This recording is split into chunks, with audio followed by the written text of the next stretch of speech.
Very good morning. Today we will study about the experiment of venturimeter. This is the device made of copper which is called venturimeter. In this device, this is inlet section, this is throat, and this is outlet section. This portion is called convergent section and this portion is called divergent section. This device is basically used in the field for measuring the discharge. Discharge means how much amount of fluid is flowing through this pipeline in per unit time. So using this device is very simple. In whichever the pipe we want to measure the discharge, we can connect the venturimeter from that pipe by this convergent and divergent section, and by the phenomena of difference in these areas, the velocity and pressure at both these points are different, and the difference in pressure will be measured in this vertical tube manometer. You can see in this tube, this is mercury. Currently the motor is not on, so mercury, we can see both the limbs are at same level. When we start the motor and the fluid is starting to flow from convergent to divergent section with a higher velocity, then there will be some difference in the pressure at both these points. This is point number 1 and point 2, we can say, and we can calculate that pressure in both these pipelines, both these tubes will be different, and this difference in pressure will be measured in mercury tube manometer. The high pressure in the tube will push the mercury downward, and the low pressure tube, the mercury will be move upward. So we will calculate the difference in the mercury level during the working of motor, because again when motor stops, that mercury level will become same.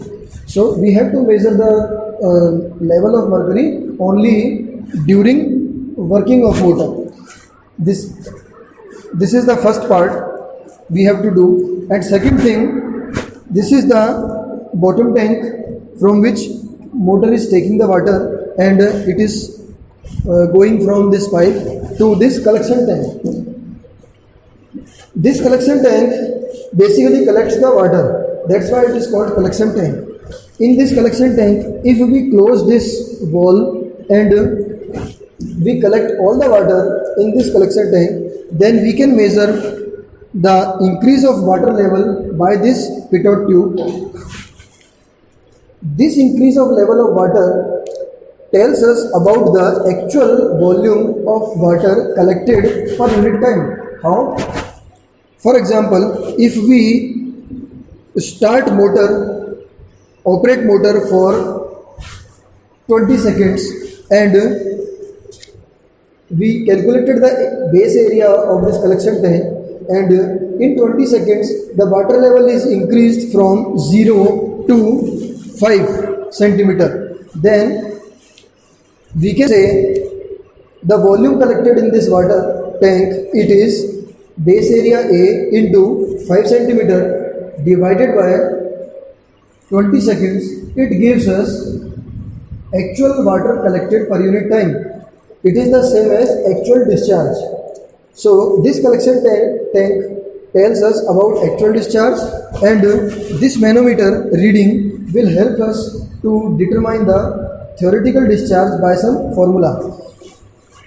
The formula is Q theoretical is equal to A1 into A2 divided by root 2GH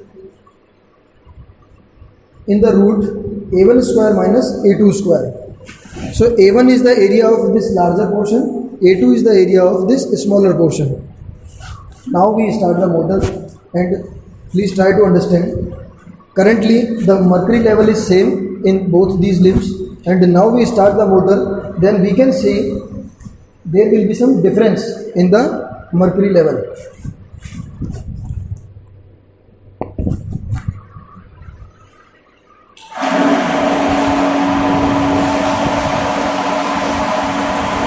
Now we have started the motor and we can see that the difference in mercury level, the lower limb tells us the reading at 26.5 centimeter and upper limb tells us the reading at 35 centimeter.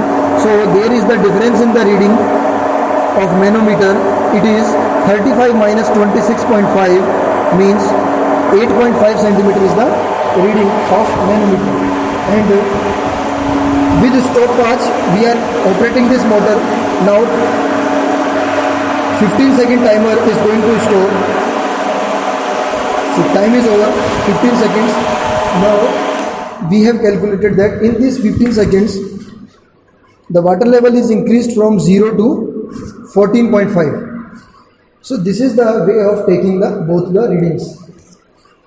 By this way we can calculate actual discharge by the readings of collection tank and theoretical discharge from this readings of manometer. This device is very helpful. This is made of copper. This small device is called manometer. This small device is called venturimeter. Sorry, it is venturimeter, and in whichever pipe we want to use this, we can calculate the discharge of fluid flowing from that pipe by very easy way. We have to calculate